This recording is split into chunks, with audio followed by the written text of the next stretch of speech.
ദൈവ നാമത്തിന് നന്ദിയോടെ സ്തോത്രം ചെയ്യുന്നു. ഞങ്ങളുടെ കേൾവിക്കാരായ എല്ലാ പ്രിയപ്പെട്ടവർക്കും നല്ലൊരു പ്രഭാത വന്ദനം നേരുന്നു.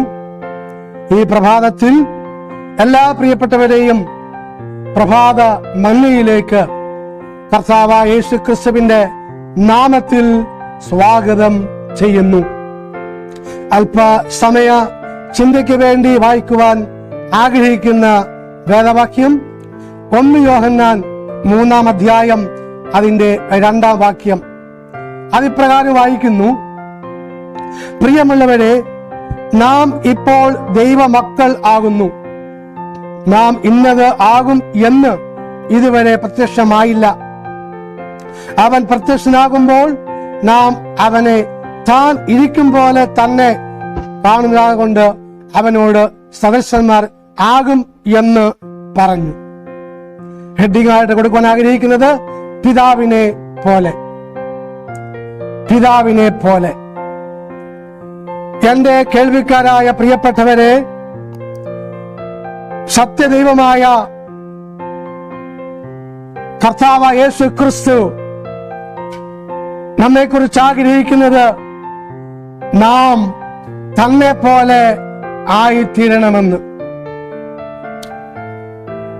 യിരെമ്യാവിന്റെ പുസ്തകം 10-ാം അധ്യായം 10-ാം വാക്യത്തിൽ വായിക്കുന്നു: അവൻ സത്യദൈവമാകുന്നുവെന്ന്. സ്തോത്രം.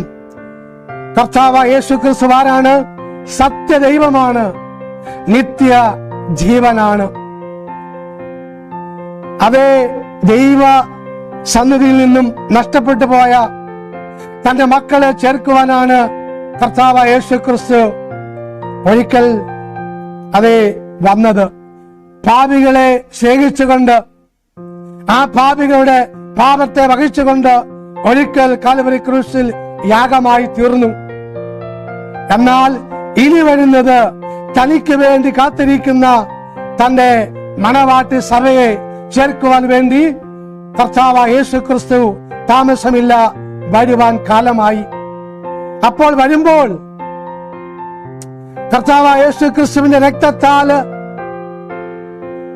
കല്ല് പ്രാപിച്ച്, പരിശുദ്ധാത്മാവിന്റെ അഭിഷേകം പ്രാപിച്ച്, പരിശുദ്ധാത്മാവിൽ മുദ്രയിടപ്പെട്ട ദൈവമക്കളെ, ജീവന്റെ പുസ്തകത്തിൽ പേരുള്ള സ്വർഗീയ പൗരന്മാരെ ചേർക്കുവാൻ വേണ്ടി കർത്താവായ യേശു ക്രിസ്തു വരും. നമ്മെ കൊലോസ്യലേഖനത്തിൽ വായിക്കുന്നുണ്ട്: നമ്മുടെ ജീവനായ ക്രിസ്തു വെളിപ്പെടുമ്പോൾ നാമും താൻ ഇരിക്കുന്നത് പോലെ ഇരിക്കുമെന്ന്. സ്തോത്രം. അങ്ങനെയെങ്കിൽ നമ്മെ ചേർക്കുവാൻ നമ്മുടെ കർത്താവായ യേശു ക്രിസ്തു വീണ്ടും വരുമ്പോൾ ആ കർത്താവായ യേശു ക്രിസ്തു എങ്ങനെ ഇരിക്കുന്നുവോ അപ്രകാരം നാമും ആയിത്തീരുമെന്ന്. ആ പ്രത്യാശയില്ലാത്ത ആരെങ്കിലും ഇന്ന് പകൽക്കാലം ഈ ശബ്ദം കേൾക്കുന്നു എങ്കിൽ ആ പ്രത്യാശയ്ക്ക് സ്തോത്രം എന്ത് ചെയ്യണം? ആ പ്രത്യാശ കൈവരിക്കുവാൻ എന്ത് ചെയ്യണം? കർത്താവായ യേശു ക്രിസ്തുവിനെ വാഗൊണ്ട് ഏറ്റുപറയുകയും, രക്ഷകനായി വാഗൊണ്ട് ഏറ്റുപറയുകയും, ഹൃദയം കൊണ്ട് നീതിക്കായി വിശ്വസിക്കുകയും ചെയ്യണം. പാപങ്ങൾ ഏറ്റുപറഞ്ഞ് സ്തോത്രം കർത്താവായ യേശു ക്രിസ്തുവിന്റെ നാമത്തിൽ, പിതാവിന്റെയും പുത്രന്റെയും പരിശുദ്ധാത്മാവിന്റെ നാമത്തിൽ സ്നാനം സ്വീകരിച്ച് ദൈവസഭയുടെ അംഗമായി തീരുവാൻ ഇടയാകണം. വിശുദ്ധ ദിനമായ 7-ാം ദിനത്തിൽ സത്യദൈവത്തെ സത്യത്തിലും ആത്മാവിലും ആരാധിക്കുവാൻ ഇടയാകണം. അങ്ങനെയെങ്കിൽ സ്തോത്രം നാം വായിച്ചതുപോലെ കൊലോസ്യലേഖനം 3-ാം അധ്യായം 4-ാം വാക്യത്തിൽ നമ്മുടെ ജീവനായ ക്രിസ്തു വെളിപ്പെടുമ്പോൾ നിങ്ങളും അവനോട് കൂടെ തേജസ്സിൽ വെളിപ്പെടുവാൻ ഇടയായിത്തീരും. സ്തോത്രം. അവൻ കർത്താവായ യേശു ക്രിസ്തു സകലവും തനിക്ക് കീഴ്പ്പെടുത്തുവാൻ കഴിയുന്ന തന്റെ വ്യാപാര ശക്തി കൊണ്ട് നമ്മുടെ താഴ്ചയുള്ള ശരീരത്തെ തന്റെ മഹത്വമുള്ള ശരീരത്തോട് അനുരൂപമായി രൂപാന്തരപ്പെടുത്തും. സ്തോത്രം. നമ്മളെ ശരീരം രോഗമുള്ള, ദുഃഖമുള്ള, കഷ്ടതയുള്ള ശരീരമാണ്. സ്തോത്രം. എന്നാൽ ഈ ശരീരം മാറിയിട്ട് ഒരു വിൻ ശരീരം നാം പ്രാപിക്കുവാൻ ഇടയായിത്തീരും. ആര് പ്രാപിക്കും? ക്രിസ്തുവിന്റെ സഭയിൽ അംഗമായി തീർന്ന, ക്രിസ്തുവിന്റെ രക്തത്താല് പാപക്കറയെ കഴുകിക്കളഞ്ഞ. 1 യോഹന്നാൻ 1-ാം അധ്യായം 7-ാം വാക്യം വായിക്കുന്നു, യേശുവിന്റെ രക്തം സകല പാപവും പോക്കി നമ്മെ ശുദ്ധീകരിക്കുന്നുവെന്ന്. അങ്ങനെയെങ്കിൽ യേശുവിന്റെ രക്തത്തിന് മാത്രമേ മാനവകുലത്തിന്റെ പാപത്തെ കഴുകിക്കളയുവാൻ കഴിയുകയുള്ളൂ. ആ രക്തത്തിൽ ഇന്ന് പകൽക്കാലം ആരൊക്കെ ആശ്രയിക്കുന്നുവോ അവരുടെ പാപക്കറയെ കഴുകിക്കളയുവാൻ ഈ പുണ്യാര രക്തത്തിന് കഴിയും. അങ്ങനെയെങ്കിൽ നമുക്കൊരുമിച്ച് ആ രക്തത്തിൽ ആശ്രയിക്കാം. നമുക്കൊരുമിച്ച് ദൈവത്തോട് പ്രാർത്ഥിക്കാം.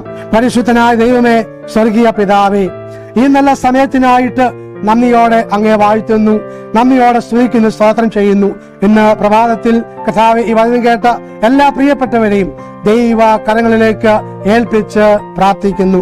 കർത്താവേ, കേട്ടതുപോലെ ആമേൻ, ജീവനായ ക്രിസ്തു വെളിപ്പെടുമ്പോൾ എടുക്കപ്പെടുവാൻ കർത്താവേ ദൈവമേ ആരെങ്കിലും ഒരുങ്ങിയിട്ടില്ല എങ്കിൽ അവർ കർത്താവ് ഇന്ന് പകൽക്കാലം കർത്താവ് യേശു ക്രിസ്തുവിനെ രക്ഷിതാവായി സ്വീകരിച്ച് കർത്താവിന്റെ രക്തത്തിൽ ആശ്രയിച്ച് സത്യസഭയുടെ അംഗമായി കർത്താവിന്റെ വരവിനായിട്ട് കാത്തിരിക്കുവാൻ അവരെ സഹായിക്കണം എന്ന് അങ്ങയോട് പ്രാർത്ഥിക്കുന്നു.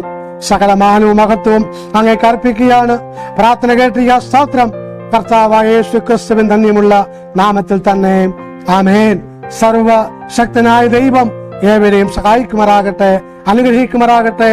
ഒരു നല്ല ദിവസം നേരുന്നു. ആമേൻ.